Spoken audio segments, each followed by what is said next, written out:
So good morning. It is Monday, June 7th, 2021. Welcome to Savannah Community Headlines Live, a weekly gathering around the virtual water cooler. Can you believe we've been doing this for over a year? But I think there's light at the end of the tunnel. The pandemic, at least in our country, people are getting vaccinated, and I feel like the economy is starting to open back up. I'm your host, Marjorie Young, along with our new intern, Elizabeth Goins. Welcome, Elizabeth. Thank you. Thank you so much for letting me join today. Yeah, I was just saying backstage, I said, I bet there's no interns with your program doing this. No, probably not. No, Elizabeth has jumped right in and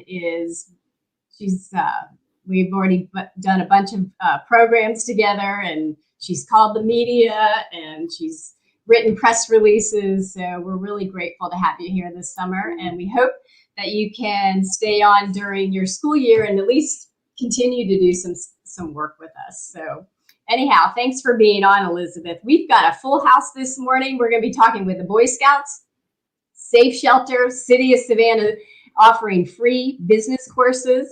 We're going to be talking about the benefits of tea, the health benefits of tea with Wayne Ashford. And we're going to be talking about the power of yoga. And hopefully Tim Eccles is also going to be coming in and talking about the future of Georgia's power. So let's go ahead and pull on. Oh, wait, hold on. Before we pull on our first guest, we need to look at our pet of the week, Athena. So Liz, if you can pull, there she is. Oh, she is so sweet. She is. What do we know about Athena? Do you know, Liz? Whoops. Let's put Athena back on. She is a 5-year-old English bulldog mix. She's very sweet and a loving girl that craves affection and attention. And she shares her foster home and 2 small dogs and another dog her size that does great with these animals. So, of course, this is a coastal pet rescue who I'm a huge fan of. Please reach out to Lisa. There's lots of pets that need adopting, dogs and cats. So anyhow, well, let's get this water cooler going, and let's pull on our first guest at this time, Derek Mallow. He is the field director of Coastal Georgia Council of the Boy Scouts of America. So Liz, if you could pull him on. There we go. Wait, you're on mute. Hey, Derek, good morning. Hey, good morning. Good morning, Elizabeth. Good morning. Gosh, well, Barbara Foley reached out and said, Derek, we'd love to have Derek come on and give us an update of what's happening with the Boy Scouts. So what's happening? Well, contrary to popular belief, we're still alive and doing very well, especially here in the great city of Savannah. We just hired a new CEO, Scout executive. His name is Lou Sesson. Lou is a native of Statesboro. He graduated from Georgia Southern University. No ill will, even though I'm a Savannah State graduate. We love Georgia Southern just as much. So we're excited to have him on board. Lou's come to us after serving in California, in a council in California. And one of the ways of how the Boy Scout works, we kind of move around to different positions, and then you have the one unique opportunity to come back home. And so I got that opportunity back in 2014 when my grandmother got sick. I had an opportunity to come back to Savannah, work for the Boy Scouts here. So we're excited. The Boy Scouts, we're doing great. We're on the backside of the pandemic. Kind of hard to have youth programs and work with kids when we're in the middle of a pandemic and you have to wear a mask and wash your hands. We know a couple of those things kids are not too excited. Number one, washing their hands, not excited to do that. It's not fun. And number two, wearing a mask and keeping it on. I don't understand why I have to wear this thing. So we worked through that process. We held summer camp last year in the middle of the pandemic. Now we're getting back to the basis of operation. Things are coming back. People are meeting again. People are okay to come outside. And so we see this resurgence of people excited to get back to going camping, doing things in the outdoors, and having fun with a purpose. So we're excited about it. We are bringing back most of our meetings and all of our cup packs. You'll see Scouts in action. We can't wait to have a parade again so that our Scouts can be on full display and we can get back to some of the traditional meeting. We're excited. The school's going to be back open. That's the crux of how we get new families engaged with our program. So we're excited about that. We're rolling out our STEM program here in Savannah. We're launching some sites this summer, and we'll do a much softer rollout to serve kids in kind of areas where they may not have the same opportunities as maybe someone who lives on a different part of town. So we're going to make sure that we get everyone engaged in those hard to serve areas so they have an opportunity to participate. And we're going to go out and we're going to serve kids. We're going to have a great time doing it. But we need the community's help. We need you to call me, text me, and figure out how we can start a Cub Scout pack, a Boy Scout troop, a venturing program, a Sea Scout ship, or an exploring program. And exploring is our career exploration program, which gives kids 14 to age 20 hands-on real-world experience so that they can go into a career. So we want to make sure that we get all the kids we can engaged. We want to serve as many kids as we can, and we're going to need the community's help to do it. So Derek, I heard a really interesting statistic that if the Boy Scout becomes an Eagle Scout, the majority of our presidents and astronauts are also Eagle Scouts. And that's a really hard thing to achieve, apparently. Yes, less than 4% of 2 million youth every year will earn the rank of Eagle Scout. And it is the highest award and honor that we can bestow on a young person, and it's recognized not only nationally but internationally. And I can just tell you people like Rex Tillerson. I can tell you the CEO of AT&T, Randall Stevenson. I can go down a list of prominent Eagle Scouts that you would think, I didn't know they were an Eagle Scout. And then I can tell you a list of companies and judges and athletes who are Eagle Scouts or that have been Scouts. Or presidents, President Gerald Ford, who've been active in scouting, Dr. Martin Luther King Jr., Boy Scout. His father was a scout leader here in the city of Savannah. Reverend Ralph Mark Gilbert and another gentleman who we know by the name of W.W. Law, Wesley Wallace Law, all prominent scout leaders. Wesley Wallace Law led a scout troop in Savannah for a very long time. You got Bishop O'Hara, who gave and designated one of the first scout camps. We have a rich history of scouting here in Savannah, more locally. We even had the first African-American Eagle Scout right here out of the city of Savannah. That's wonderful, Derek. So how did you get involved with the Boy Scouts, and what else do you do? It'd be interesting to let the public know. Well, so I'll tell you what I do along with the Boy Scouts. I serve as state representative for Georgia House District 163 in the Georgia General Assembly. And I got started in scouting because my grandmother made me go to Scouts. I grew up in 36. Our grandmother. Yeah, I tell everybody my grandmother was a dictator, not a democracy. Okay, so she said, "Do as I say, not as I do." And so she said, "You're going to Scouts," and I said, "I don't want to go to Scouts." And she said, "You're going to Scouts," and I said, "Okay." It's not much more discussion and debate. And so she put me in a Cub Scout pack, and the kids were, wearing uniforms, and I was like, "This is not going to be fun. This is not going to be cool." They let me build and race a race car. Next thing you know, I'm camping and I'm building fires and I'm having a ball. And then I got older. I said, "Okay, I got to get out of trouble and stay out of trouble." I was out of trouble. Definitely, I had something to do at least 1 week in a month. We had a camping trip, and so I said, "Hey, I got older. I got the Boy Scouts." I said, "Grandma, I got to get out of this thing. It's not cool anymore. I don't want to do this." And my friends are making fun of my uniform. And guess what she said? "You're going to Scouts. It's not a choice." Smart grandmother. So, exactly. The dictatorship did not end. She passed away when she was 92 years old, and she was still telling me what to do. And so I'm glad she did, because scouting made me the person I am today. It taught me to be trustworthy, loyal, helpful, friendly, courteous, kind, obedient, cheerful, thrifty, brave, clean, and reverent. Of the things that we say and do, I've been a scout for over 25 years, and I still remember the Scout Oath, the Scout Law, the motto, all those things, because they're inculcated in the back of my mind of the person I am today and the person I try to resonate for other young people, is to make sure I show those same character attributes for young people. And so that's how I got to be a scout, and I've been having a ball. So Derek, if there are some parents watching that would like to sign their it's boys and girls now, right? Yes, we do serve girls, and boys have a single gender den. So boys are in one den, girls in another den. And so the purpose for that was because we know that there are many single parent families who have to make a choice between what they do for one kid versus the other. And so scouting said, if we can serve the entire family and we can have one meeting where families come to one unit and they do everything in this one unit, we have a better chance of serving the broader goal, because we're losing a lot of our scouts because parents had to choose which kid was going to do what, which day of the week. And we're all competing for time. and there's only 7 days in the week. We haven't made that 8th day yet. It just hadn't shown up. So in the respective time, we created these programs so that we could serve the entire family in one setting. And that was all of our other programs like venturing and exploring have always been co-ed, but now we serve single gender dens and for boys and single gender dens for girls. And then we serve Scouts BSA Troops for boys and Scouts BSA Troop for girls. So all totally separate, but allowing families to participate at one time. So Liz is going to put the website in the chat area below. If there's anybody out there interested in having leadership training through the Boy Scouts, to me, that's what it is. It's teaching them to become leaders, like look at you. So that's great. And so Derek, thank you for coming on. If you can stay on, please stay on. Our next guest is going to be Tony Markowitz with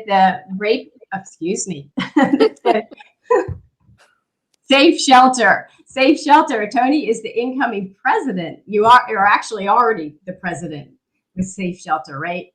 Absolutely. I was president, I guess, about 8 years ago, and had to resign because I had Rotary responsibilities. Yes. Yeah, and I still do, but I've come back to the board.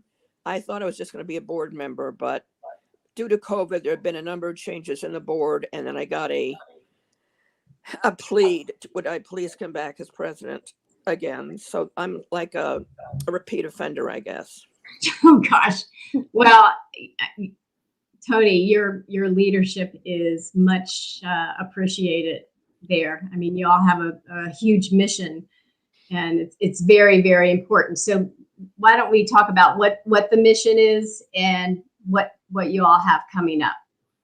Safe Shelter is the Savannah area family emergency center for domestic violence services. I'm sorry.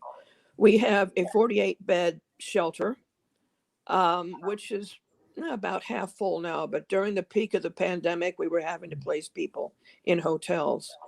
Our clients are principally women with children, but we do have men that we've had to help out, and we've had to actually put them in a hotel until their situation is resolved in one way or another.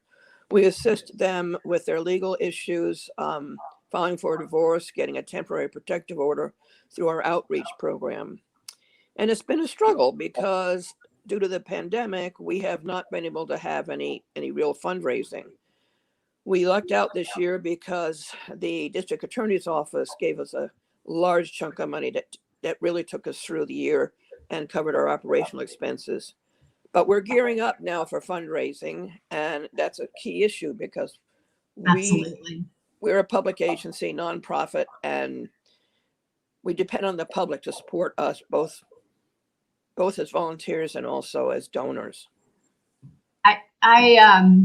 Of course, over the years, I've been involved with Safe Shelter with your organization, and I remember there's a story about a gal.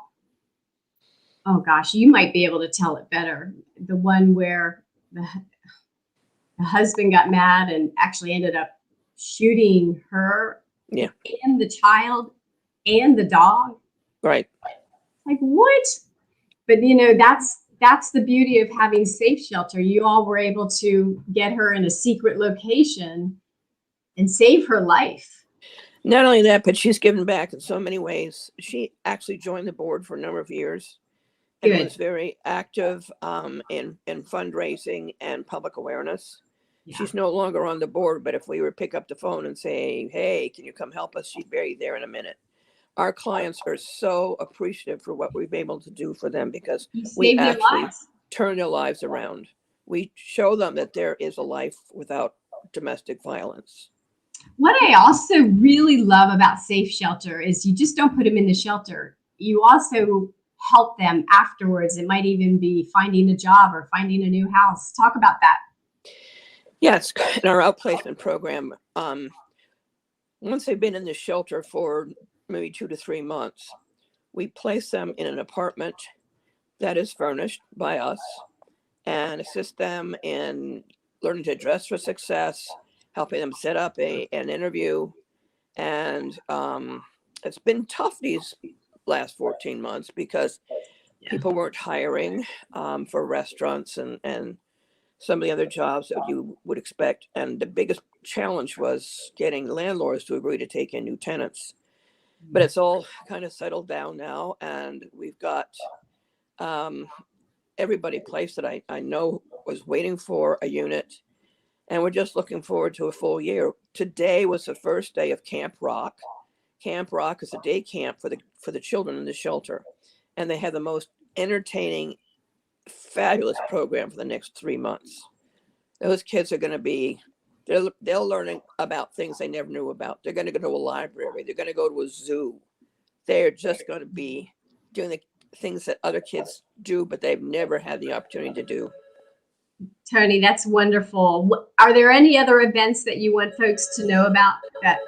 Yes, we have a big gala on November 20th at the Palmetto Club here in the Landings. Oh, that's a go this have year. I guess you'd call it Safe Shelter Night at Grayson Stadium on July 10th. And those tickets are available through us. I can get that email address to you so you can post it. Excellent. Or they can just go to the website, and Liz will put that back up on the screen. They can go to the website and get more information. There we go. Safe Shelter. They need your support. Please attend these functions, donate. It's for a great cause. It actually saves lives. So, Tony, thank you. Just one quick comment. I was a Girl Scout, and I went all the way up in Girl Scouts to what was at that time called the Curve Bar, which is sort of the equivalent to an Eagle Scout. And I guess that was incentive for me to take on some leadership roles in my career, and since I've retired as well. So thanks, Scouts. Yeah, scouting is leadership. I wish they'd almost call it leadership instead of scouting, because it's leadership in disguise. I think it's more than leadership. I think scouting across the board allows you to fail. That's the most important thing about what we do. We allow kids to fail in a safe manner. And if I could just tell you a quick story, when I was in Scouts, we were going camping, and we decided, we set a menu. Our Scoutmaster told us, hey, we're going to go to the store. We bought all this stuff. We had an Asian themed menu, and we were going to fry rice, right? Okay. Everybody knows how to fry rice, right? So back then, 12 years old, 13 maybe, we put the rice in the skillet. We added oil. We cut it on, and nothing happened. Nothing. The rice didn't do anything. We were like, it's still hard. What do we do? We didn't know you had to boil the rice before you fry it. So guess what? We took that rice. We went over to the spigot. We put some Dawn dish detergent in there. We washed that rice off, got the oil off. Then we boiled it. Then we fried it, and it tastes just like blue Dawn dish detergent. It was terrible. But my Scoutmaster allowed us to fail, and safely. And I'm still here, so I ate Dawn dish detergent. I don't think it's that bad. I love that story. That's wonderful. I hadn't thought about it in that manner, but you're right. You're right. All right. Fail. Tony, if you can stay on. If not, I'm sorry, but I do have a doctor's appointment that I have to get to in a few minutes. I know you do. Okay, thank you for coming on, Tony. And next, thank you for having me. You're absolutely welcome. All right, so next we are going to have Connie and Haley from the City of Savannah. Hey, good morning. Good morning. Good morning. Good morning. The City of Savannah has started a program for small businesses to get free help. They're giving free classes. So Connie and Haley, take it away. How can these small businesses watching tap into this?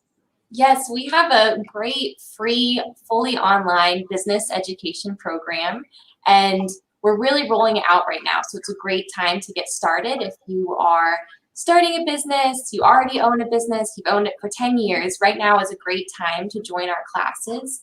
And with this program, we're working with local instructors, local business experts like Marjorie, who know the area, they know how to give you the tips that will help you be successful. And so we have classes every other day practically that are really tailored for Savannah entrepreneurs and giving them the skills they need to be successful. And they're all free, is that correct? Yep, all free, yep. And they're all online right now. We probably, within the next few months, we'll look at more of a hybrid model, but right now we're all online. So you can join on your phone during a lunch break. You can join on your laptop after work. We have times all over the day. So we really want to get as many folks as we can in class and learning. Very good.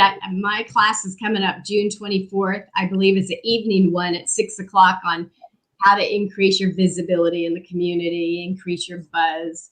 Small businesses, man, I wish they would really understand the power of word of mouth. That is where 92% of new business comes from. And there are strategies. People don't realize it. So word of mouth is everything. But anyhow. And so, yeah. Classes like yours too, it makes me think of the more interactive nature that we have with our classes, which I think is really helpful. You know, we have discussions, Q&A. We make sure that when we have experts like Marjorie, that you can really talk to them and get to learn from them. And so it's been great to work with our clients because we have a two-way street. There's always information going both ways, and I think it's really helpful. Yes. Well, thank you, City of Savannah, for doing this. This came at a time that was really, small businesses were desperate. This pandemic has not been fun for a lot of them. Right. And so it's a very nice thing that the city's doing. So thank you. So, all right. And Liz will put on, oh, you already did. I think you put on the website, and you can sign up. Just go right to the link, get an RSVP. They'll send you the link, and it's that easy. So thank you. So, and if you guys would like to stay on, we've got, hold on, who do we have coming on next? Unfortunately, we have a meeting for our team we've got to go to, but we so appreciate being able to talk and be on the show. It's always a joy to join. Thank you. Thank you. We'll see you guys probably in the fall if you want to come back on. Sure. Yes, ma'am. Thank you. Okay. Great. All right, guys. I'll see you soon. And next, we're going to be pulling on Wayne Ashford. He's already on. There he is. Hey, Wayne. Hello. Good to see you. Wayne just got featured in the Savannah Morning News with a beautiful article about the health benefits of tea. Who knew? So tell us, what do we need to know about tea? Why is it so healthy for us? Well, tea is one of those things that it's been a disconnect for us Americans, and I like to say part of it is because of that, that Boston Tea Party thing we had going on, and we dumped all that great tea into the Boston Harbor. I thought of that. And, as we kind of split from the colonies. So that's been kind of the journey with the understanding of tea, in people not understanding what true tea is. So what we try to do at Ash for Tea is bring you back into the fold, get you to understand why this is the most popular, and not only just popular for us, but very healthy for us. And it's a longevity drink compared to all these other beverages that we partake in.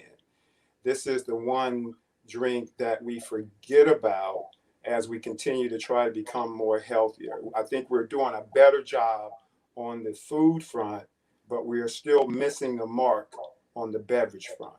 So in the article I read that white tea has a huge amount of antioxidants. I don't know how it all works, but I've never even heard of white tea. Yes, and that's the disconnect. Us Americans, as we split from the colony, and I consult on this as well. So we're more than just a tea company. I like to fit us into this whole wellness thing and helping our customer base and clients, and anyone is kind of on a journey of purpose to be a better individual, to get them to kind of understand what true tea is.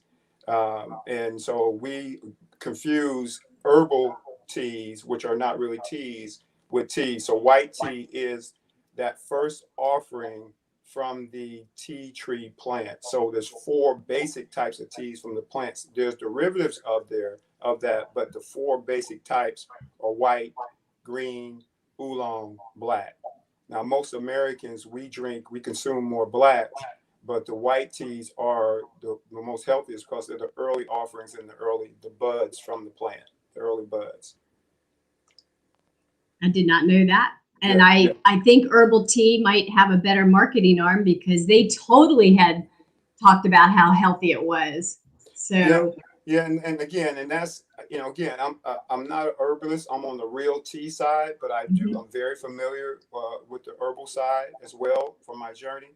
And so I really try to get our clients in the community understand what the differences are and how they affect our journey. Because again, I focus on the longevity aspect, the aging aspect, Yeah. and understanding who we are and what we're made up of. So in that aging, as we're in this pandemic, and we're focusing on disease, or things that affect our immune system, we sometimes, most of the time, we forget the little simple things that we can do to continue to fortify that. And the other part of it we forget is that the aging, how we age, affects the diseases that we deal with. How we age, not aging itself, but how we age. And that's one thing that we as individuals, we can lay a lot of excuses and valid excuses out there for why we're not where we need to be. But the one thing that we have 100% control of is the effort that we put into ourselves. The effort. We control 100% of that. And So that's what tea does. So Wayne, how do you break the coffee addiction? This is a really serious question. It is. I agree. As a college, I go through so many cups of coffee, and I'm trying to drink less coffee. So I'm trying to find like alternatives. Yes. And so this is what I go into, trying to explain where we are as a society and understanding that. So the body, mind, and soul, I try to get that all in sync, because it's not. As we go on our journey, and depending on where we are in our journey, we're not in sync with those three main things. So again, the disconnect. We dumped the tea in the harbor. We came up with herbal teas, and then as we went on a journey, we discovered, okay, this coffee thing that gives us this big high, so to speak. And I don't think most of us even know what caffeine truly is. Okay, so that's the other thing. But I try to get people to understand is that how do our body works, and how does our body season as we go on our journey. So and I believe, and I say this with love, there's a place for coffee. I just hadn't found that place. I just hadn't found that place, because but there's alternatives. I can introduce you to what I call a transitional coffee drinker's tea. That gives you a similar invigoration, but it doesn't take you too far out of your circadian rhythm. And that's the issue, is that say that again. That's really important. That it doesn't take you too far out of your circadian rhythm. Our natural balances of life, we have to kind of stay within those things, because as we get too far outside, our body makes adjustments to it. So for whatever we do, there's great stress, there's good stress, and there's bad stress. So our body makes allowances for those things, but that gets back to the effort that we put into what we do. So we can control that effort of good stress as well as we do the bad stress. We're just not very conscientious sometimes about that bad stress. So so the circadian rhythm, you don't want to go too high, and that's what caffeine can do in coffee. It takes you too far out of your circadian rhythm. And so many times outside of your circadian rhythm, your body makes adjustments, right? So it tries to ask you questions. All right, are you sure this is what you want to do? You want to go this far? I got the safety net here for you. And as you continue to grab more coffee, and that relationship becomes 1 day, 30 days, 60 days, 2 years, 5 years, 20 60 years.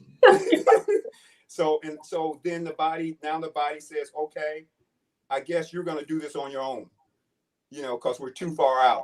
I can't bring you back on our own anymore, because you've done it too many times, and this must be what you want to do. So that's why you reel yourself back in by finding those alternatives, Elizabeth, from the tea aspect. But again, what we try to do is explain to you what the difference is from going the herbal route, or in the world, they're called tisanes or tisanes. We call them herbal teas, but they're tisanes, because there's no true tea in it. if you want to go the Tisane route, or if you want to go the tea route, the true tea, the green, the white, green, black oolong. You know, Wayne, when I first met you, when Paula Chrysler took me down to your shop, another thing I just really loved about your place and the whole ritual of you preparing the tea and taking the time. It wasn't just like a tea bag. It was like a whole ritual. And I was so relaxed there. And I think we're missing that as Americans. We just are too. I've been on this journey for 20 plus years. And the journey that I can talk of is the journey that I have, the relationship that I've had, right? And this has been a relationship with tea. And as I have evolved, also a relationship with living and trying to be the best individual I can from all those aspects. So what I've tried to do, and even when I go out and talk about the entrepreneur piece of it is that you are who you are. You are who you believe you are who you think you are. So whatever it is that you want to set your focus on, those things come out, that they come out. So as an entrepreneur, I wanted to be able to deliver my journey, because I think we all have these parallels. We all have these great parallels that are very similar. And we all are trying to get, whether we're conscious of it or not, we're all trying to get the peace and happiness. I mean, that peace and happiness. That's what we're all trying to. So what I've tried to do is, with me and my journey with tea, enveloping that body, mind, and soul, present that into my stores, into the stores, is that it is an extension of who we are. It's an extension of our lifestyle. It's an extension of us really trying to get to that peace and happiness and journey. It's a purposeful environment. And that's what tea is. Tea is very purposeful. Purposeful. Mindful.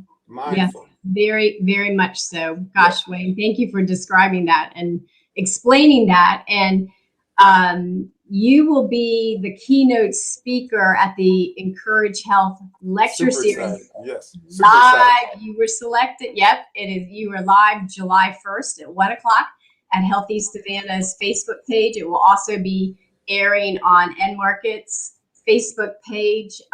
It'll be a full hour with our host, Franny, and she is very much into health. And I know it'll be worth tuning in to get even more information. And it's fun. This morning we've got Lynn, who is, I'm going to pull her on right now. Hold on a second. She is also on this health journey. So I love it. We're all going to be on here. Oh, sorry.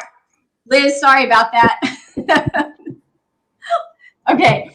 So Lynn, I know you were behind the stage listening. Oh, we got a little bit of feedback about Wayne's.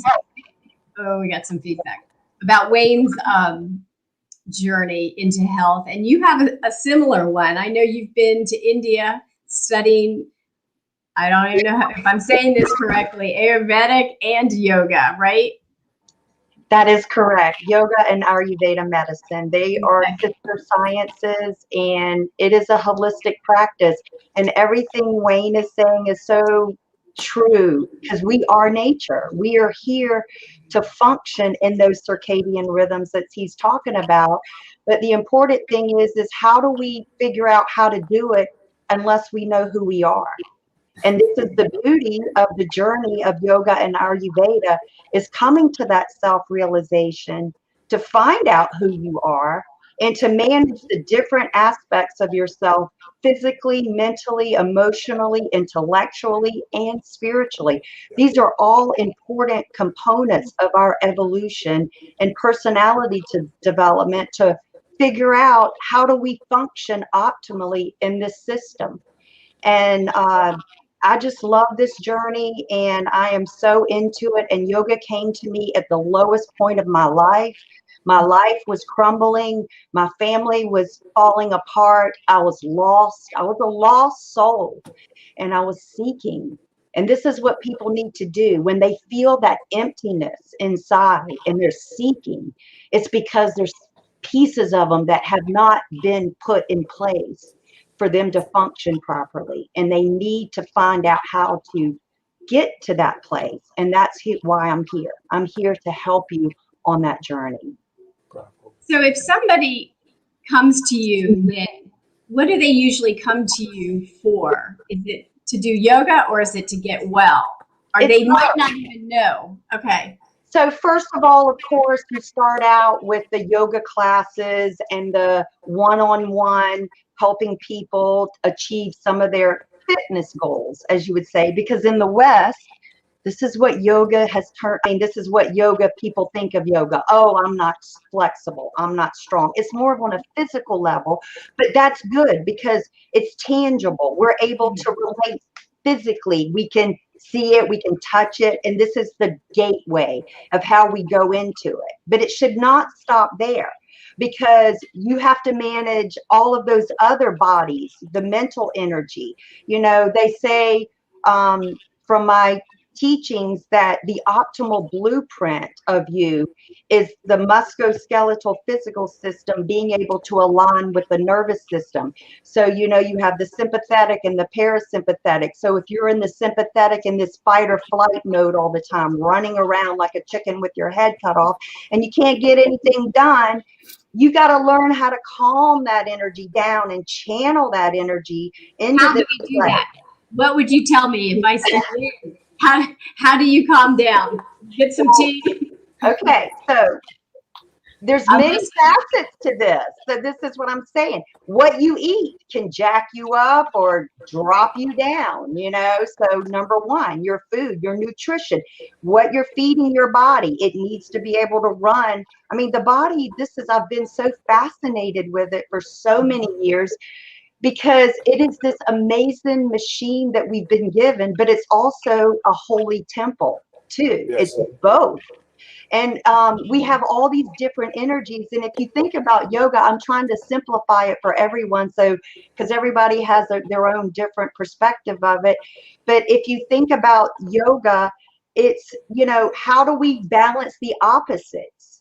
It's like we can either be over here on one end of the pendulum where we're all like the too much activity and like the hummingbird, you know, flying around everywhere here and there, or we can be lethargic like a sloth, like not having the motivation to get up and do anything. Well, we got to find the middle. This is a term in Sanskrit called sattvic, and it's about finding that center of balance. So one of the big things, of course, physical is going to help, you know, keep your musculoskeletal system in check, your organ bodies and all of that. But the other thing is breathing practices. So this is one thing I went to India for and studied with one teacher for a whole month on pranayama practices for diseases and how to shift. And when, you know, I was supposed to be on last month because May was mental health awareness. And if we don't learn how to shift those energies, then we get wrapped up in them. And then they start to either bring us in a downward spiral. And then how do we bring ourselves up? So pranayama is called breath regulation. And there's many, many, many, many different pranayama practices and many levels of pranayama practice. But if you start to take the time, I mean, think of this, okay, go to the gym and get on a treadmill or sit and breathe for 15 or 20 minutes and notice the whole shift of energy that comes over you. I mean, it's like turning a light switch on and off. So pranayama is one way, is a huge way. So I read somewhere that when you actually do relax, it creates some sort of chemical reaction in your body that helps to heal or something like that? It shifts the hormones. Yes, it definitely affects your hormones. It affects, you know, the brain, the dopamine, the endorphins, the serotonin, everything. And also people that have trouble sleeping. I mean, this is where your body is repairing itself. And if you're having interrupted sleep and you're not sleeping well, I mean, this is going to affect your day. This is going to affect how you perform, how you react, what you get done, all of that. So it does help with what you're talking about. Well, Lynn, I hope you and Wayne can connect. Lynn, are you down in Richmond Hill? Where are you? I'm actually, well, I have, what got me on this more of going deeper. And this is what yoga is about. The West seems to focus more on the superficial of it, but really, I started working with one of my clients. She is a psychologist, and now I'm in her office.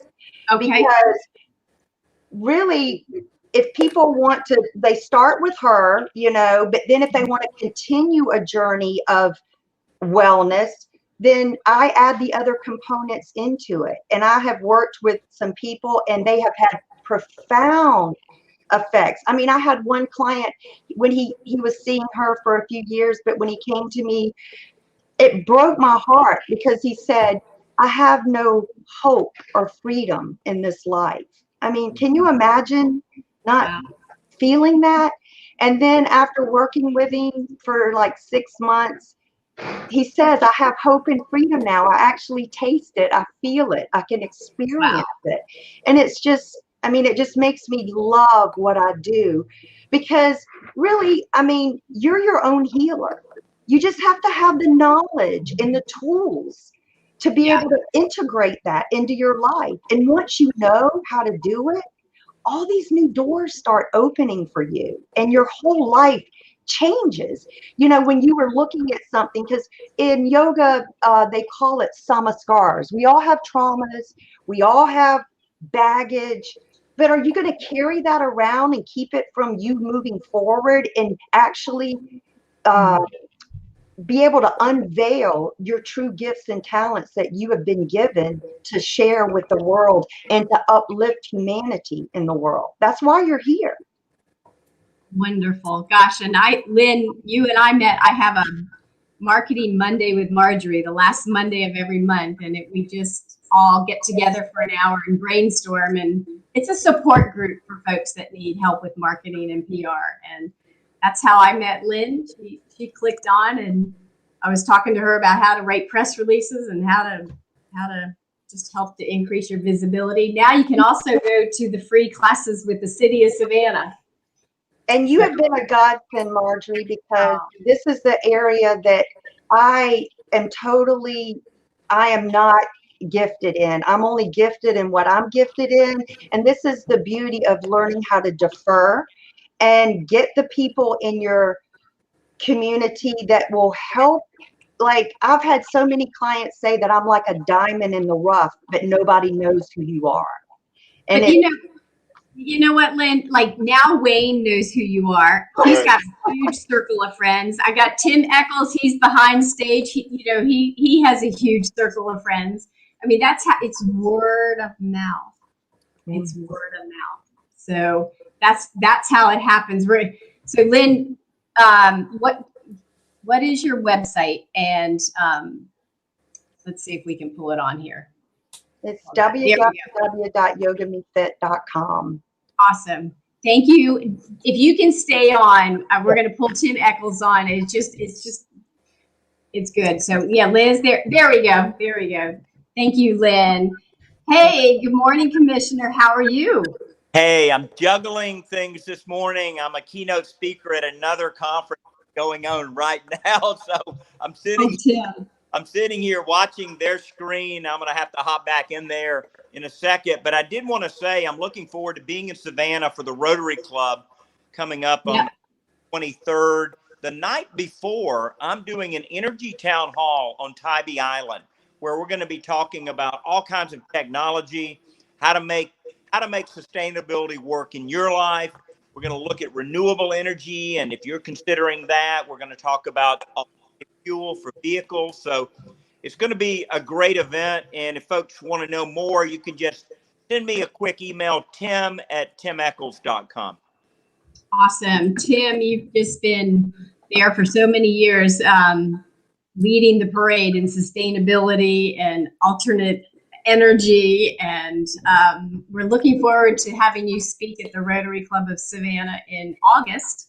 Absolutely. So I know you got to run back to your other conference. So if there's anything else that you want to encourage folks to join or see, what's your website?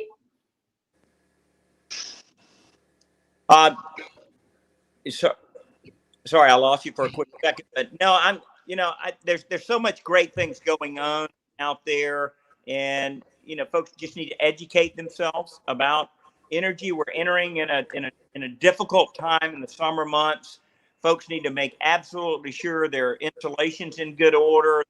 They need to get a checkup on their HVAC. Tell us about how to do that. Can Georgia Power help with that? Uh-oh, we lost you. Seeing everyone in Savannah. I look forward to seeing you in August. Yeah, we're losing you, Tim. Your audio is breaking up. So thank you for joining, Tim. And we'll probably need to be wrapping up because it's Monday, which means I have Rotary and I need to be heading down there.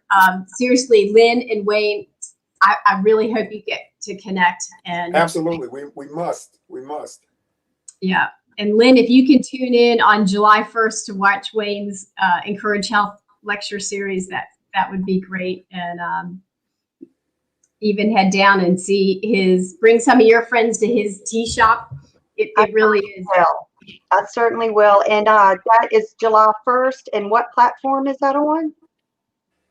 It's StreamYard. If you just go to Healthy Savannah, their Facebook page, it'll be streaming live from there. So anyhow, all right, we're going to wrap up. I want to thank everybody for watching Savannah Community Headlines Live, the water cooler. Next week we have, let's see, it's going to be the Reach Group. Franny's going to be talking about everything healthy in Savannah. And then the week after that is I Volunteer International on the water cooler. Napuna will be hosting that. And then the fourth Monday of every month, it is SCORE. And Michael Siegel will be highlighting a lot of the SCORE clients that they help for free around the community. So, okay, guys, it was good seeing you. We'll Thank see you y'all very next much. time. Thank you. All right. Bye.